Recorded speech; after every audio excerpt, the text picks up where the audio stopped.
titre de ma pensée aujourd'hui est « Va plus loin dans ta maturité spirituelle ». Et parfois, on dit maturité spirituelle et puis ça a l'air d'être un grand mot comme ça qui est sorti, je ne sais pas d'où. Mais en fait, maturité, c'est grandir, spirituel, c'est en esprit. Donc, si on veut le définir de façon simple, on va dire que c'est un processus par lequel on grandit en esprit.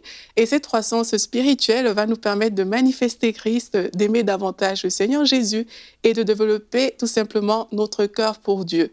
Alors oui, il s'agit d'un processus et quand on lit la Bible, on voit même déjà que Jésus lui-même a grandi. Dans Luc 2 au verset 52, c'est écrit « Jésus croissait en sagesse, en stature et en grâce devant Dieu et devant les hommes. » Et dans la version du Semeur, on dit que Jésus grandissait et progressait en sagesse. Il se rendait toujours plus agréable à Dieu et aux hommes. Donc, dans le processus, en fait, on va grandir. Et le but de cette croissance, c'est de se rendre agréable non seulement à Dieu, et dans cette croissance, on va aussi être agréable aux hommes.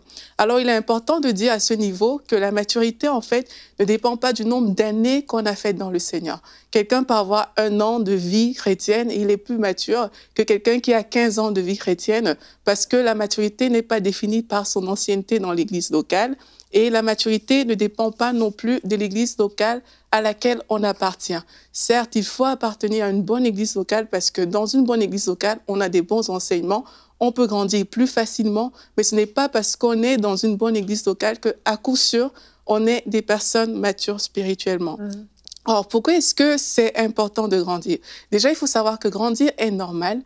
Dieu, quand il crée un enfant, par exemple, l'enfant est petit et puis il grandit. Donc, c'est un processus normal dans la vie chrétienne de grandir. Et quand un enfant, par exemple, ne grandit pas, on dit que cet enfant souffre de carence. De la même manière, si on ne grandit pas spirituellement, alors on aura des carences et là, on ne pourra pas manifester le plan, tout ce que Dieu a prévu pour nous, en fait.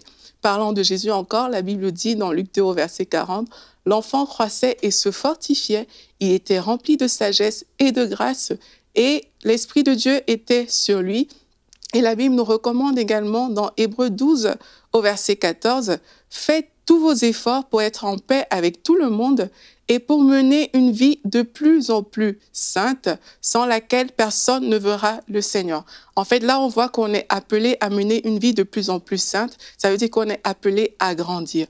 En fait, si on ne grandit pas, la vie va tout simplement nous maltraiter.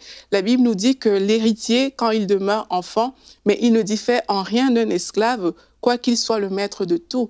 En fait, refuser de grandir, c'est refuser de prendre son héritage divin, c'est refuser vraiment de prendre, de vivre en fait dans le standard divin, parce que Dieu a prévu pour chacun de nous des choses extraordinaires. Et lorsqu'on est enfant, la Bible nous dit qu'on ne peut pas posséder cet héritage-là qui nous appartient en fait.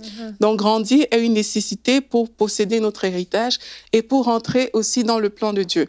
Alors pour finir, je peux juste vous inviter à vous poser quelques questions par rapport à votre maturité spirituelle à vous. C'est de vous dire, depuis ma nouvelle naissance, est-ce que mon amour pour Dieu a grandi? Où en est ma relation en fait? Est-ce que j'ai toujours soif? Est-ce que j'aime toujours passer du temps avec lui? Parce que c'est à ça que vous voyez si vous avez grandi ou pas sur le plan spirituel. Est-ce que mon niveau d'opération a grandi? Est-ce que face aux épreuves, je trouve mes solutions dans la parole de Dieu par exemple? Ou alors est-ce que je mets en pratique tout simplement ce qui est écrit dans la parole? Est-ce que j'assume ma responsabilité par rapport à mes erreurs? Est-ce que mon caractère a évolué? On a dit que Jésus croissait devant Dieu, mais il croissait aussi devant les hommes. Est-ce que mon amour pour les gens a grandi? Est-ce que mon cœur pour Dieu s'est développé? Est-ce que je marche par l'esprit? C'est autant de questions qu'on peut se poser, mais on est tous en chemin parce que comme on a vu, c'est un processus. On a la Bible, on a le Saint-Esprit, ça veut dire qu'on est qualifié pour grandir. Donc allons plus loin dans notre maturité spirituelle. Retrouvez la suite de ce programme dans l'émission Bonjour chez vous sur ENCI TV.